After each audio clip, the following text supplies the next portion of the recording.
Hello, everyone. I'm Jonna Burke, the Global Managing Director of AMEC, the International Association for Measurement and Evaluation of Communication. And I'm so pleased to be here as we kick off Measurement Month 2020. Can you believe it? One of my favorite months of the year. And I think this opening act to Measurement Month is going to solidify for all of you exactly why that is. We're joined today by our current AMEC chair, Richard Bagnall, who's also the co-managing partner of Karma International. Richard is going to talk about the reflections of 25 years. That's right. 2021 is the 25th anniversary for AMEC, and we're really looking forward to some celebrations with all of you in the coming year.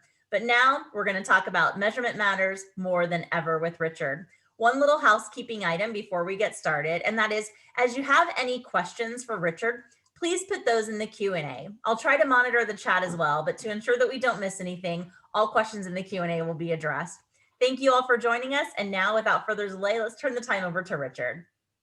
Thanks, Jonna, and hello, everyone, and a very warm welcome. I'm really thrilled to be doing the opening act for this year's Measurement Month. Didn't put it on my slide, but I guess I should have done. If you want to tweet or comment on the socials at all, then do use the hashtag AMECMM for today's content and all the content you've got coming up. But it's a real pleasure and a privilege for me to be here to open us up. And as Jonna says, we're 25 years old next year, so there's going to be a lot of celebration going on. But I'm one of the members that have been involved with AMEC really since day one. So I thought I was in a pretty unique position to look back on the last 25 years, see how the industry's moved on, what we've achieved, and then talk a bit about what we still need to do as well. So that's going to be the subject of my talk.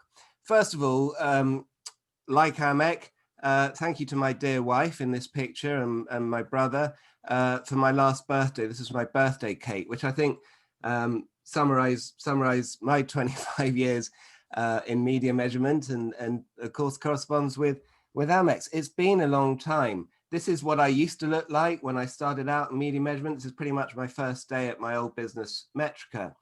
And obviously this is what it's done to me after all that time. And these are the companies that I've worked at in this time period. So I'm actually an ex-PR pro. I used to work in-house in a PR agency. And in the mid-1990s, I met the founder of Metrica who'd just created the business, and Paul Hender, his one employee. And we got together and we built that business, which we sold, became part of Golkana Group. That got sold on to Cision. I worked a bit at Prime Research. That got sold on to Cision. And for the last couple of years, me and a number of my old Metrica crew have had the honor of working at Karma, as Jonna explained. But enough about me, because today is about AMEC and this 25-year journey. It's been a long and winding road. And you'll have to forgive me for using some personal recollections to bring this to life. First thing I wanted to say was how much has changed in the world of evaluation. So on the right here, we've got the founder of Metrica, somebody called Mark Westerby. On the left, there's a picture of Paul and one of our early homemade adverts on the door, and our first employee, Isabel. What you can see Paul's doing is Paul's stuffing a mail shot. I mean, I think none of us do mail shots anymore. You can see that one of our clients on that mail shot that he's doing is Netscape, and that's because the internet hadn't really started. So if you had a PC on your desk, and you can see on the picture of Mark on the right, Mark didn't have a PC on his desk. He had one behind him that was a shared resource, but not even one on his desk. You can see the old classic roller deck of a PR professional from the mid-1990s there as well. The internet didn't exist. We didn't even have a corporate network, an IT network within the office when we started, and we had to share our media analysis work between us and each other as we wrote reports using 1.4 megabyte floppy disks. So the world of media evaluation back in 1996 was a very different thing. And in fact, it wasn't just media evaluation which was very different. Of course, monitoring was as well. Metrica didn't do any monitoring. No measurement company did any monitoring. that was all done by specialist monitoring businesses, the largest of which, of course, was a company called Durrance, and another one some of us might remember called Remike and Curtis. And they used to send their clips either directly to the PR agent, to the in-house PRs, to the PR agency, or to the evaluation companies. And one of Metrica's first metrics of success was literally the size of our post bag. And the crosser that the postie got with me, lugging these sacks of mail up to our office on the third floor, the better I knew that our business was doing. But this was a world where it was all about paper-based clips, photocopying clips, and no digitalization. As many of you know, as I've mentioned, we sold out to a private equity firm in 2009. And this is me pretty much on my first day. That private equity firm owned a company called Durrance, the media monitoring business that I've mentioned. That old man sitting in the frame above me there is Bill Durrant, the founder. And what I love about this picture is this is 120 years of media monitoring innovation. So the cutting in the top left of this frame was from about 1880, and they got progressively more modern across the top row and then down into the second row. And that cutting with the green backing in the bottom right was a clip from 2000. So you can see that, over 120 years, innovation in the monitoring and the evaluation space was pretty limited. Of course, evaluation was a very new thing. So much so that I found an advert actually from PR Week in 2005 by the company that we're eventually going to merge with, called Durrance. And Durrance advertising with this classy ad here that they're moving on from paper-based clips to digital provision. And not only that, they're going to give you AVEs with your clip as well. You can have equivalent advertising rates from Brad provided with your clip. And this digital revolution that was beginning in 05, 06, 07 was bringing new entrants into the marketplace and new threats to what meaningful evaluation and measurement really looked like. But if you think back to when we got going with Metrica, which was 1996, that's when AMEC began as well. And really it's enter our hero, I think. But AMEC's beginning was not anything like what it is today. Our logo actually had the sort of cutting line as if it's a clipping that's being cut out on it. I managed to dig out, it took me ages to find that, but I finally got it. A copy of our old logo. And of course, what you can see is our name. We were the Association of Media Evaluation Companies. So really this was, it's sort of lost in the annals of time is exactly who, but I did manage to find this. There's 7 or 8 companies here that were either founder members or certainly members in its first year. And you can see in that list of companies that only, I think, one of them still exists, being Echo Research. And Echo, of course, was sold and then has sort of bought itself back out of the merger that it was involved in. But every other name there, these founders of this industry don't exist anymore because they've been acquired or merged and brought into a bigger group. But this trade association was created then by sort of 7 odd UK-based media evaluation businesses, so companies that specialize in receiving clips from the monitoring businesses and then analyzing the clips and writing reports purely based on what the clips said. And around about the year, I think about 2000, a little bit after that it was, we thought, you know what, this is not representative of what we need to do, because measuring communication is about so much more than just evaluating clips. We were very fortunate that the AMEC acronym lent itself to this, our new name, which at the time was the Association for the Measurement and Evaluation of Communication. And there was our new logo, and around the C was this ever-improving circle, I like to think of it, of if you do evaluation properly, it can inform the past to help you drive your strategy going forward. And then a few years later, we decided that we could no longer just be a UK trade association. We, of course, had to be global, and we had to expand our horizons. And a smart new logo and the name, a slight change, although we cheated because we didn't change the acronym, changed the International Association for the Measurement and Evaluation of Communications as we remain today.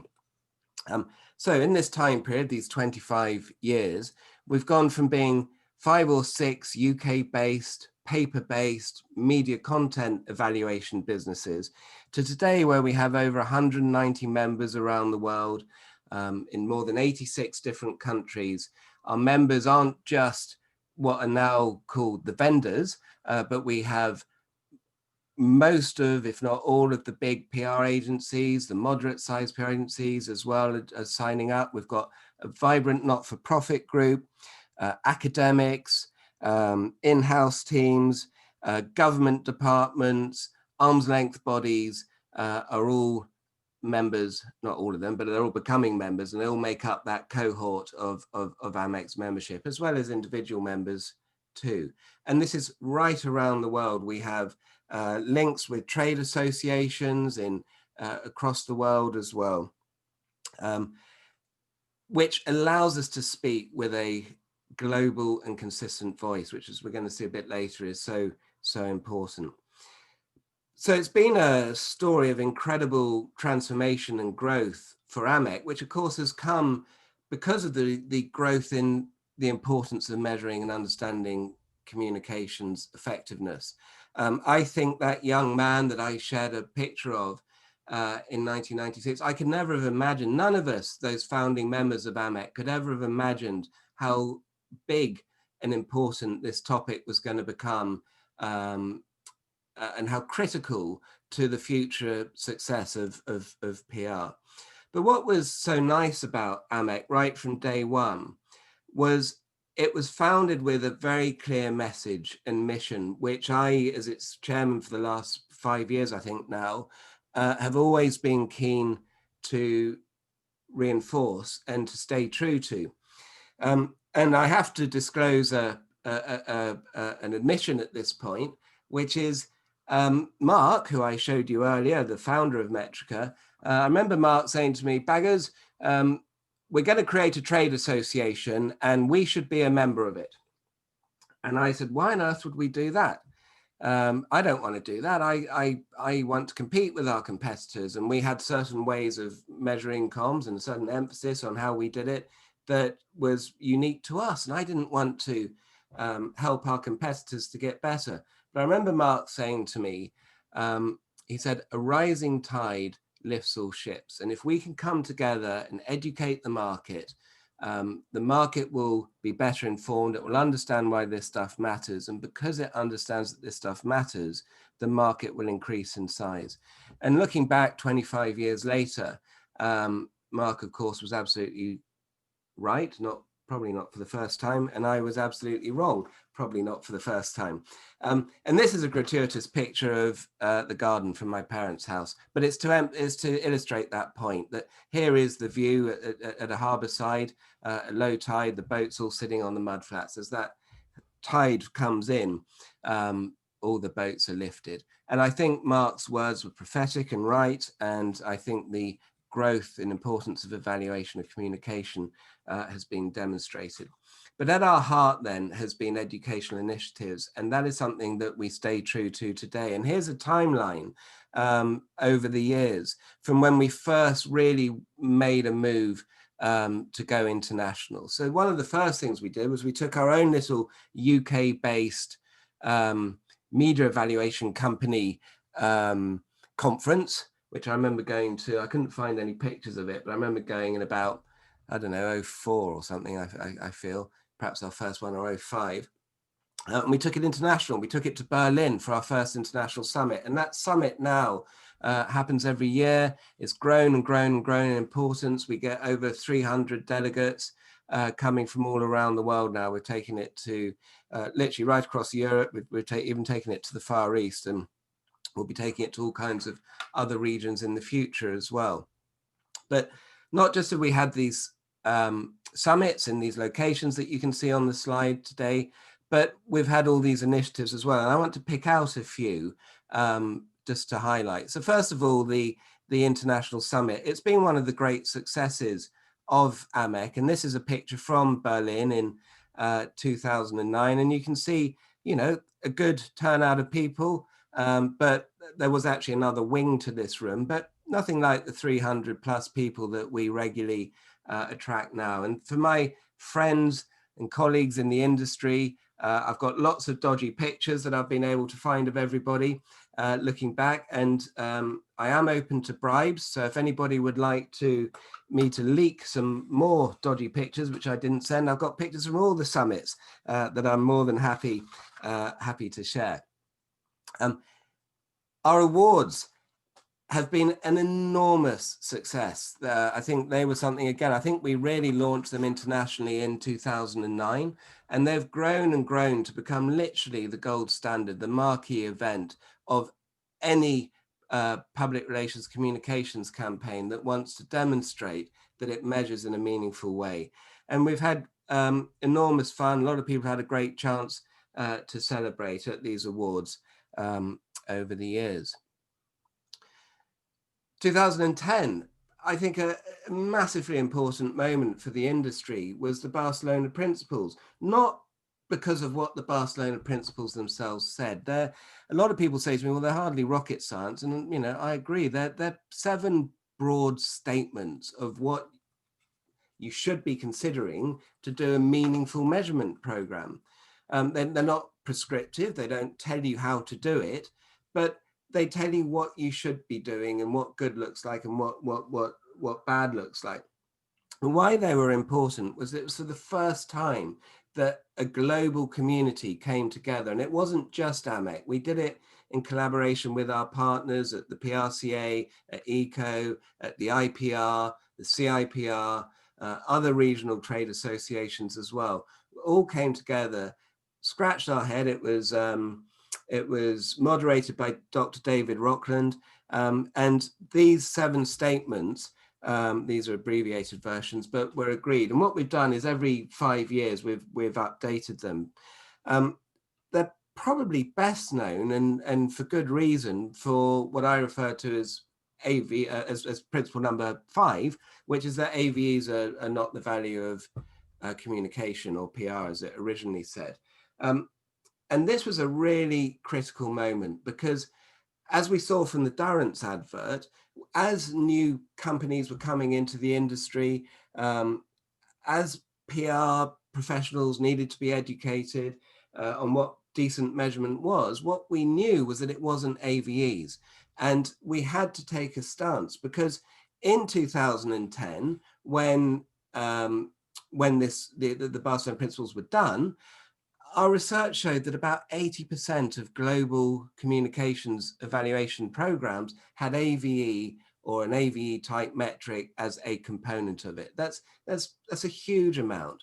And with AMEC's and the support of our partners, consistent messaging and voice and education on why AVE is a good metric, that number has gone down. I just realized that my face is there. Let me get rid of myself. There you go. You should be able to see it now. So our latest research shows it's about 13%. It's still too high. Other research, by the way, depends who you ask, where you ask, regions, PR agencies, in-house, they all have sort of differences. Interestingly, they have different reasons they give of why they do AVEs, but it's still too high. It's still between 13 and 20%. That's between 1 in 10 and 1 in 5 people are still using an AVE, and we need to stop that. And that's why AMEC continues to have our campaign, Say No to AVEs. It's why we have a white paper on the importance of not doing them. Moving forward on the educational journey in 2011, we came out with the Valid Metrics Framework, which is a real step in the right direction on how to do meaningful measurement, because this took the Barcelona Principles and it said, okay, using these principles, this is how you should think about your measurement and evaluation. And you can see that it takes us effectively across the marketing funnel at the top, and it takes us down the phases of activity, if you like, or the phases of the effectiveness down the side there.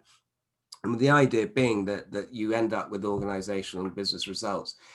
They were always slightly flawed. They got a lot of traction and a lot of support. They're always slightly flawed for a couple of reasons. One, there was too many of them. I think there was about 4 or 5 different ones. But also because if you see, you've got action on the right at the top, and you've got target audience effect at the bottom, and those two things are kind of the same thing. So that flow didn't quite work. But that's me being very specific with a criticism, because to the broad industry, they got huge traction, and they remain something that people often say, AMEC and its valid metrics frameworks. In 2013, we thought, well, you know what, we can't, but those frameworks, by the way, were all about traditional media. 2013, we thought, well, we need to do social media.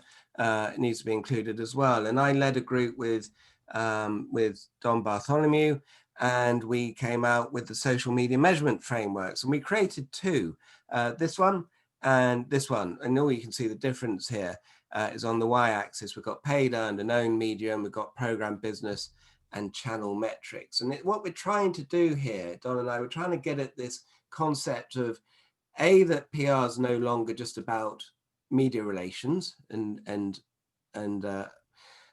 press clippings, that you need to do owned, you need to do paid as well, but that also you've got to think beyond just the metrics of the media into channel metrics, business metrics, and program metrics. So these were the 2 frameworks. They got a lot of take up. They still are. And at this point, I would like to pay tribute again to Don, who was one of the industry's top thinkers, friend to many, all-round good guy. And sadly, Don lost his battle with cancer shortly after the social media measurement frameworks, but he was a good friend of mine and many other people. And Don said, I remember saying to Don, he and I had started saying, you know what, this is stupid that we've got these social media measurement frameworks and valid metrics frameworks. We need to bring it together. And so it was a real honor for me to lead the work on the integrated evaluation framework, which is AMEC's flagship approach now, and it replaces those social media measurement frameworks and the valid metrics frameworks with this. And this again was a labor of love. It was by a lot of people. Professor Jim McNamara contributed a lot. So we had academics, we got buy-in from other global trade associations, the IPR in the US, all really important, because what is critical is that the industry can speak with a consistent and unified voice if we're really going to bring meaningful change in education.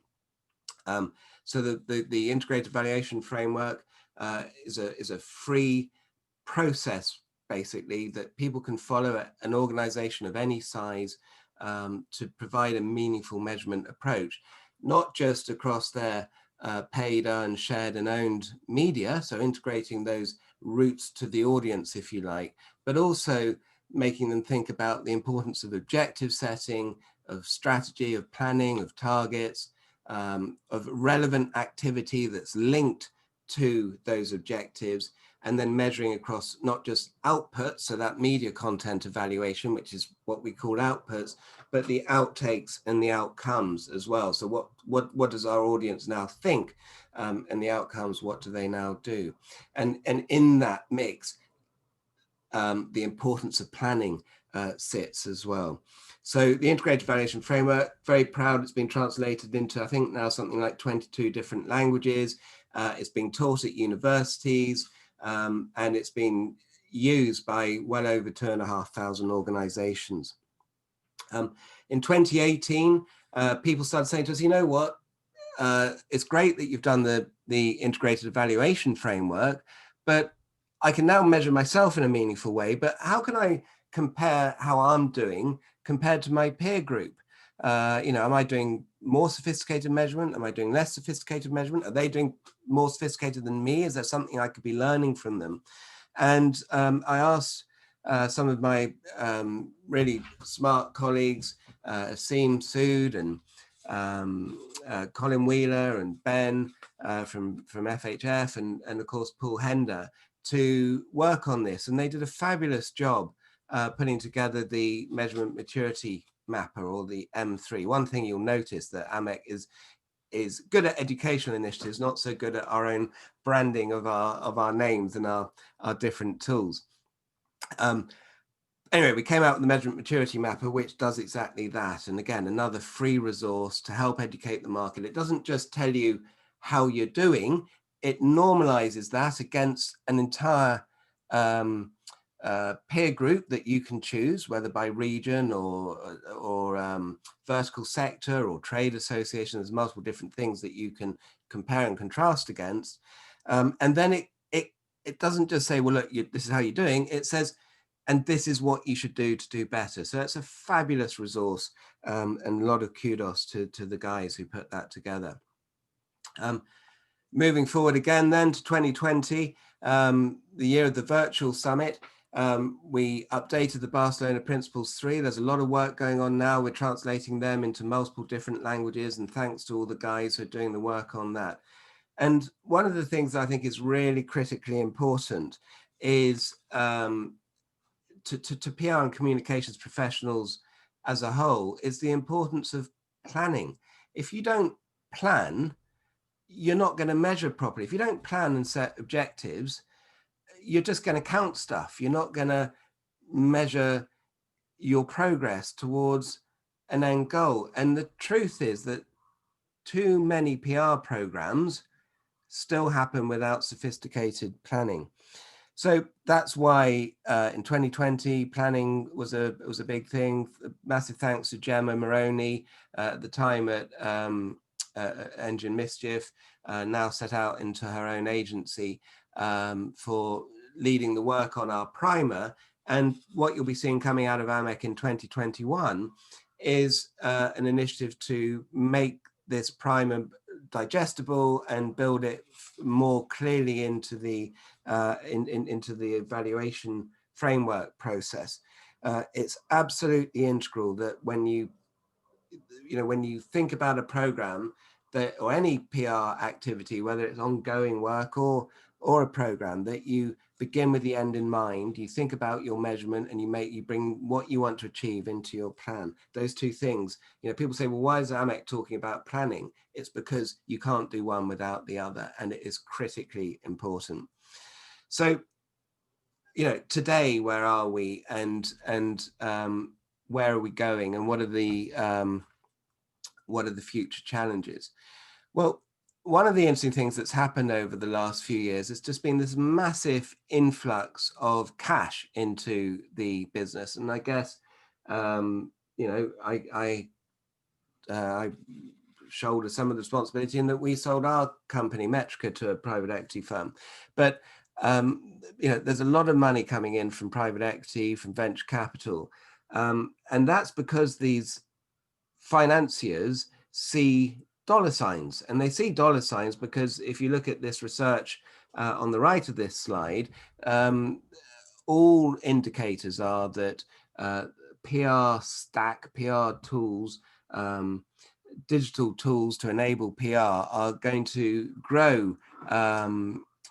Admittedly, this research was done before coronavirus. I haven't seen any research since, but before 2020, at the end of 2019, this was the research showing that it was going to grow at a compound annual growth rate of nearly 15% to this massively valued business, which of course, when financiers think that data is the new oil, is very attractive. And what that does is it's altered the market. It brings in new players. It brings in companies that see growth as their primary objective, not making a margin.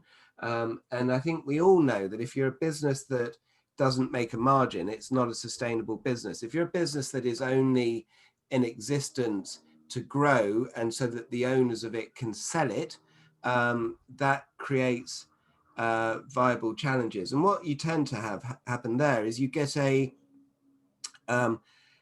you get a brain drain of the expensive staff, and what's brought in are lots of salespeople, and you get massive price commoditization. And we're seeing that in the industry. We're seeing price points coming down. We're seeing promises of what tools and systems can do going up.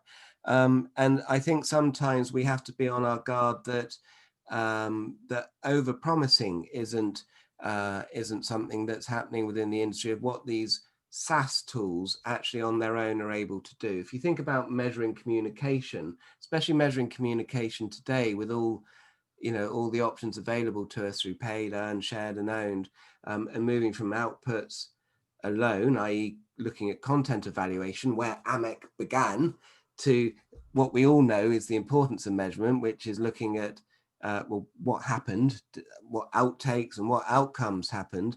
Do these SaaS tools really enable that information? So I see this as a very positive development because it's moving the industry forward. There's absolute reason to have great technology, global businesses in our industry. But I think it's technology for where technology is good, and it still needs human interpretation and intelligence to pull out genuine insights.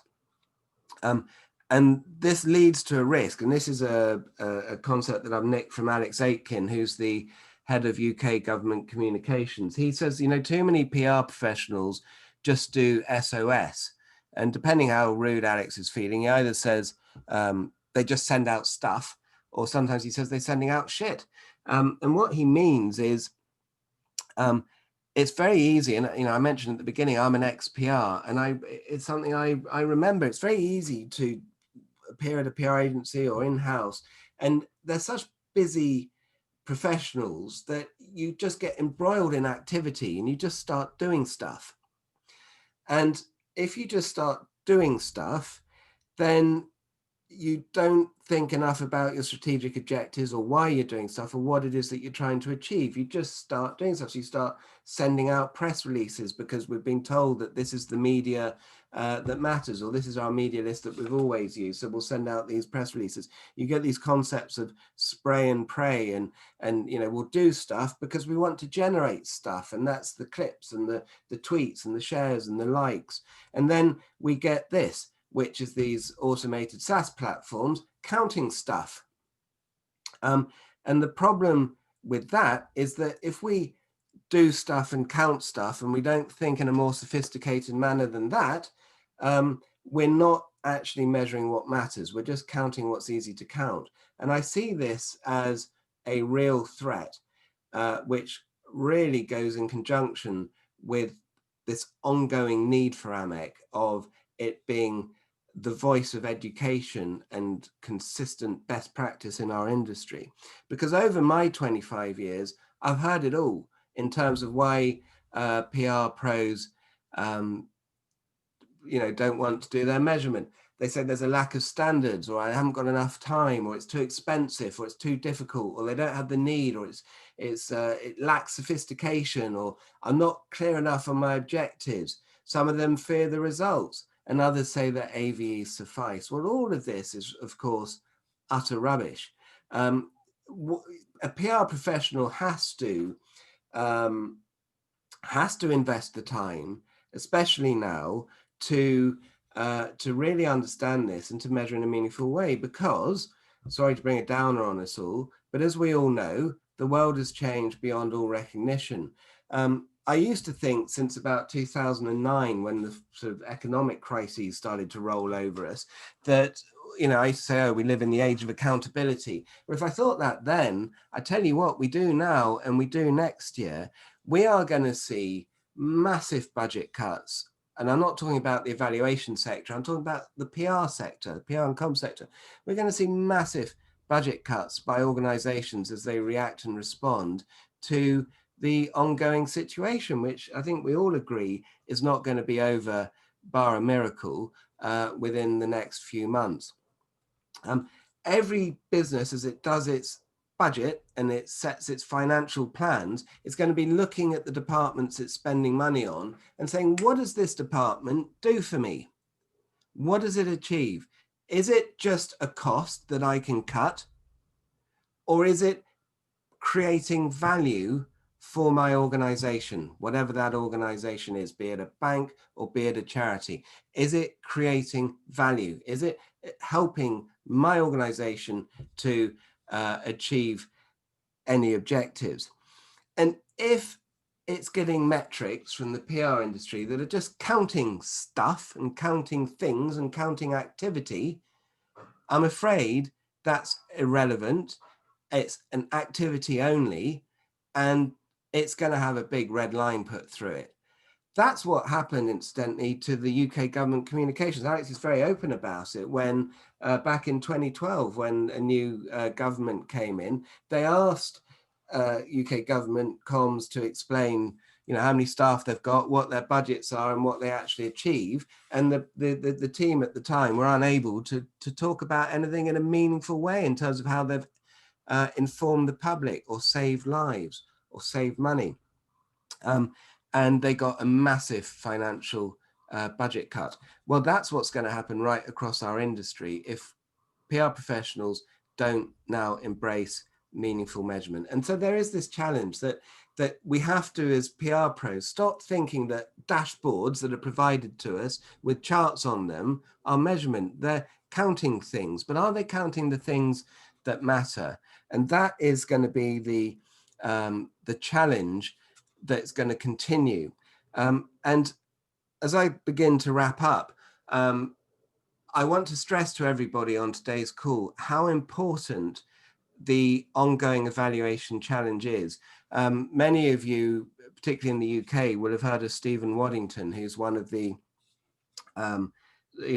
top thinkers of the modern PR and communication sector at the moment. Has a very popular blog. He's launched his own business recently called Wads Inc.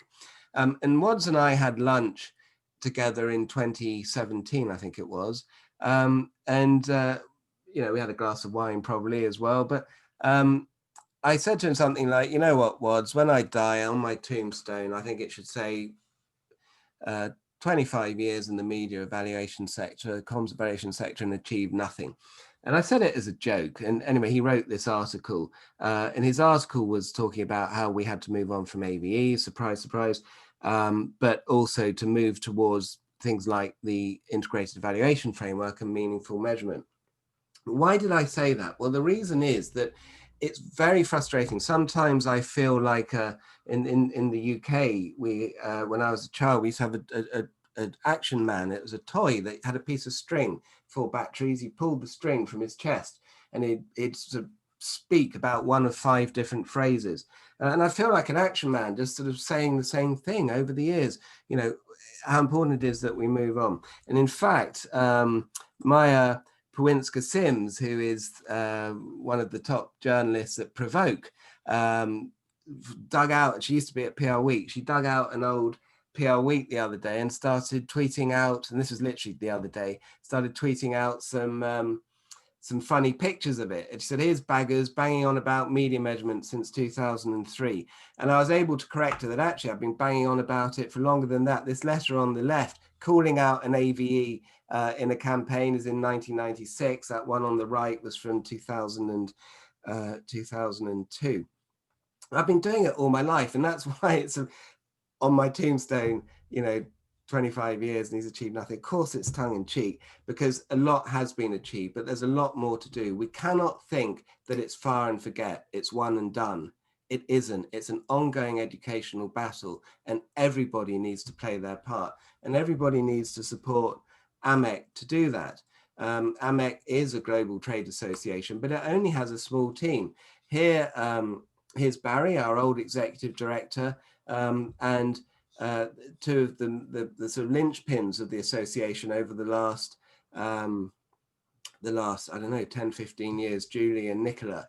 And that's been the people that have run it for so long. And of course, I think there is special tribute to Barry. Barry was the guy who came in and really took AMEC from a UK media evaluation 7 or 10 UK businesses and said, we're going to go international, we're going to extend to really make sure that we cover all bases on what meaningful evaluation looks like across communications. And there is Barry receiving a much deserved award shortly before he retired. Of course, he has retired now, remains, of course, a friend of the association, but we're now beautifully led by Jonna, who introduced me at the beginning of the talk. But Jonna still works with Julie and Nicola, and they're our only paid resource. Everything else is done by people like this. And this is, I went back through some of my old pictures. This is from a board dinner a few years ago. But, you know, thank you to the AMEC board, but also to the you know, all of the members and everybody who they're all volunteers. And I think this is what people don't realize. There's a lot of people do blood, sweat and tears on top of their day job with no financial gain for it, but it's just to develop the industry and to help it improve, because we care about PR and we care about measurement being done properly. And we do work hard, but we also have fun, which I think these pictures show. So as AMEC moves to its 25th year, I hope those reflections on where we've come from and where we need to, you know, what some of the current challenges have been interesting. A very big thank you to everybody. First of all, to everyone on today's webinar and everyone watching on demand in the future for your interest and taking the time. Thank you to our members. Without our members, of course, we're nothing. Thank you to all the members for putting on so many events this coming month for Measurement Month. I think it's our record year. With all these events are being done for free, and they're all available to help with this educational mission. It's critical that the global world of PR speaks with a unified and consistent voice on what good measurement looks like, and we can't do that without the support of our partners as well. So people like ECO, the PRCA, the PRSA, CIPR, IPR, Global Alliance, all these different global trade associations that partner and support us as well. It's critical that they do, and it's also critical that the media continue to help us propel our message. So thank you to people like Maya, who's now at Provoke, to our partnerships with PR Week, PR News, Ben at PR Moment and others as well. But let's all of us look to the next 25 years. Let's know that we've come a long way, but that the job's not done. I don't think it ever will be done. It's an ongoing thing. It takes hard work. We do have fun, and let's all keep at it. So enjoy Measurement Month in 2020. I hope it brings some relief. I hope everybody is safe and well, and I'm very grateful to you for joining me today. And Jonna, I'll wrap up there. Thank you. Great. Thank you so much, Richard. I think it is what a phenomenal presentation to kind of go through the journey of how AMEC started and where we are today. And hopefully it does enlighten everyone and give them even more reason to be very enthusiastic and supportive of where we're going to go in the next 25 years. So thank you so much for leading this. And the great news is we've had great participation and several questions that I know we want to get to. What you may not know, I don't think Richard touched upon it, but he is the author of the 22 Reasons to Say No to AVEs, which is our least changed Barcelona principle in the last decade for a reason. Keep it simple, so to avoid any confusion. So we have a really great question, Richard, and that is, with some clients demanding a financial value on PR work, meaning they will only accept AVEs, heaven forbid, even though we're trying to coax them into more encapsulating evaluation and measurement methods, suggesting things like cost per thousand. What's your advice on how to show clients in a monetary term the value of what we do as part of the wider measurement picture? Okay, first of all, I feel your pain, whoever asked that question, and I have clients today who they say, you know what, we get it, we shouldn't do an AV, but you know, we need one. And um, what you can't do is just say, well, I'm not going to provide one to whoever's asking you. So you should provide one, but it should be provided with significant caveats and meaningful metrics that go against it.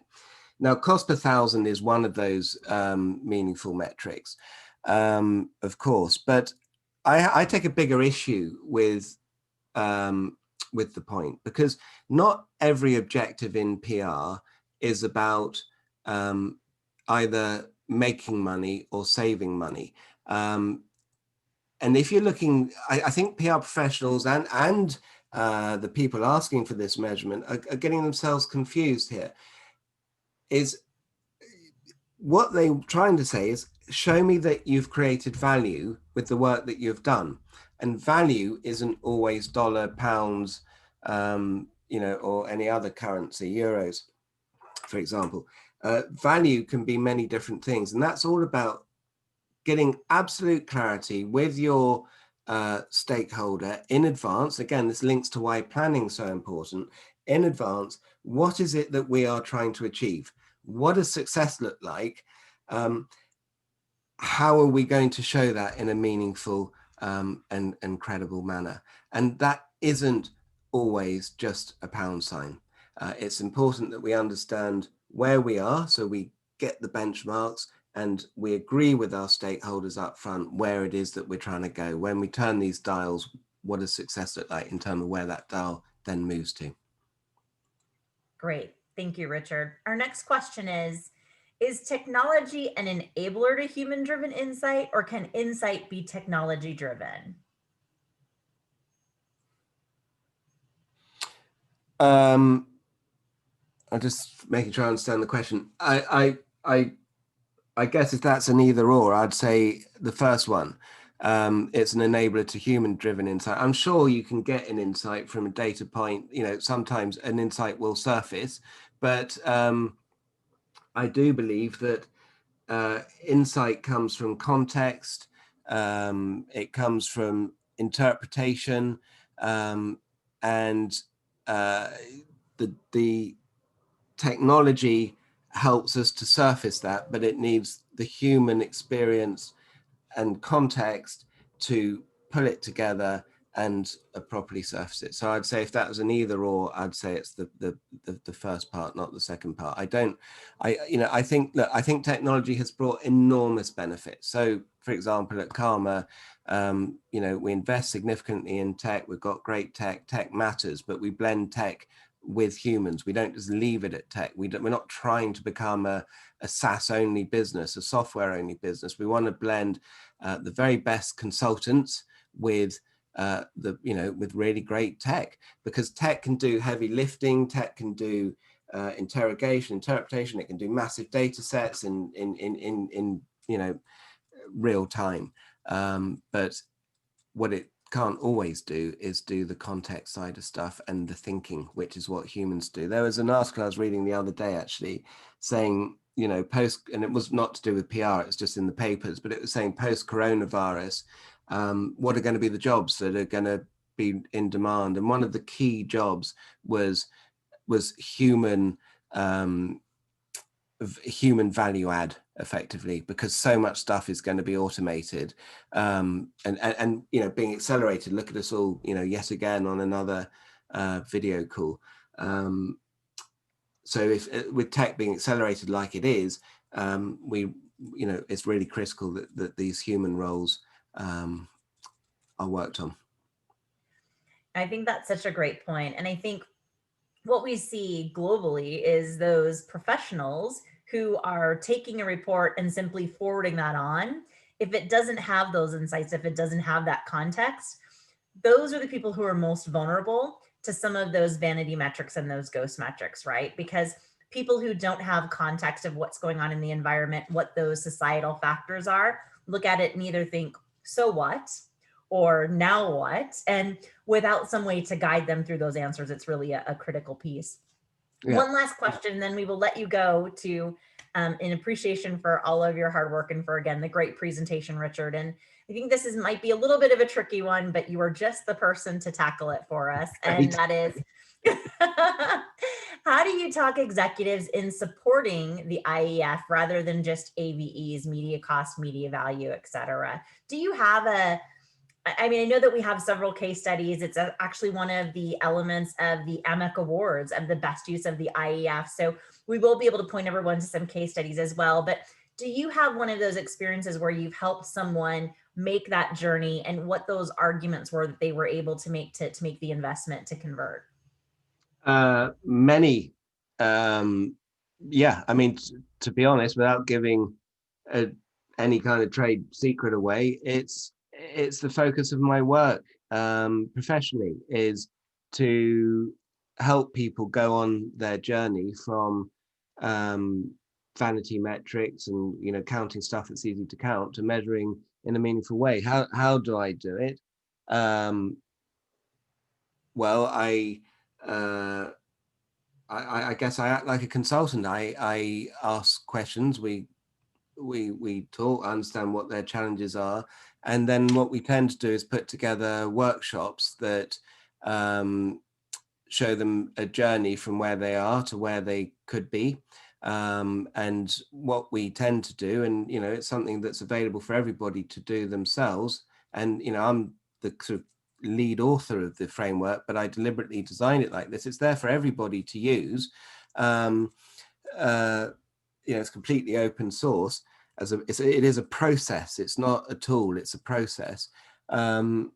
We take them through a workshop in terms of how to get there, and then we tend to create what a framework should look like for them, and then we will work with them to educate their senior executives as well. So we act very much like a consultancy, and help, and I think that's critically important, that this expertise is there in the industry, and that's why I've been so pleased to really bring many of the very best people to CAMA over the years. Absolutely. And I think, using those free AMEC resources that are available, like the IEF, like the planning guide, like the maturity mapper, all of those are a build into that.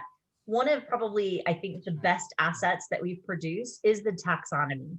Yeah. And that really enables everyone to sit down with your executives, with your team, and consult. Because once you're getting consensus and buy-in to what these things mean, where we're going to source this information from, that's how you have that iterative conversation to be able to say, this is what we're going to need to be able to demonstrate across all of the channels, the paid, the earned, the shared, and the owned, how we're being effective, how we're all working together.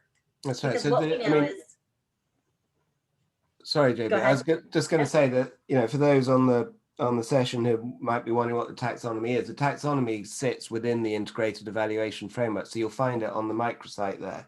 And it was, excuse me, it was something that I mentioned Professor Jim McNamara, who had, played a key part in the creation of the framework.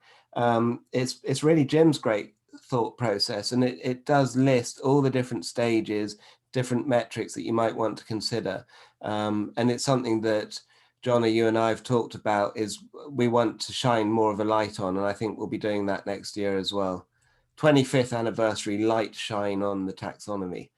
How about that? Absolutely. It really is the key to helping people, get clarity within their own organization, within their own team. What is an output? What is an outcome? What are those elements, so that when they're speaking to those and measuring and evaluating, it just brings it to life, right? It makes it more meaningful when they've had that conversation at the onset to agree to what that is and to know where that information is coming from. Yeah. So with that, Richard, thank you so much for the time. I think this has been very well received by everyone. Thank you everyone for joining us. It's so great to be able to have your expertise, to be able to see the pictures, most of the pictures, not all of them. We'll have that discussion later.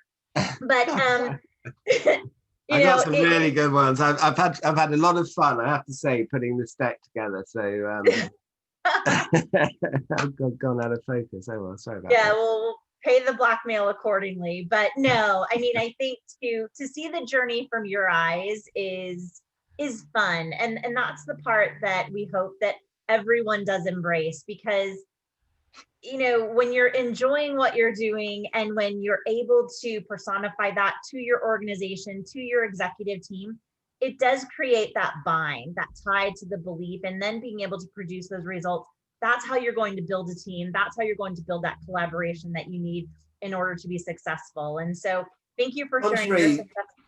contrary to belief, we're not all just nerds, but we have a lot of fun, don't we? So yeah, absolutely. Yeah, more than we can discuss in a appropriate public company.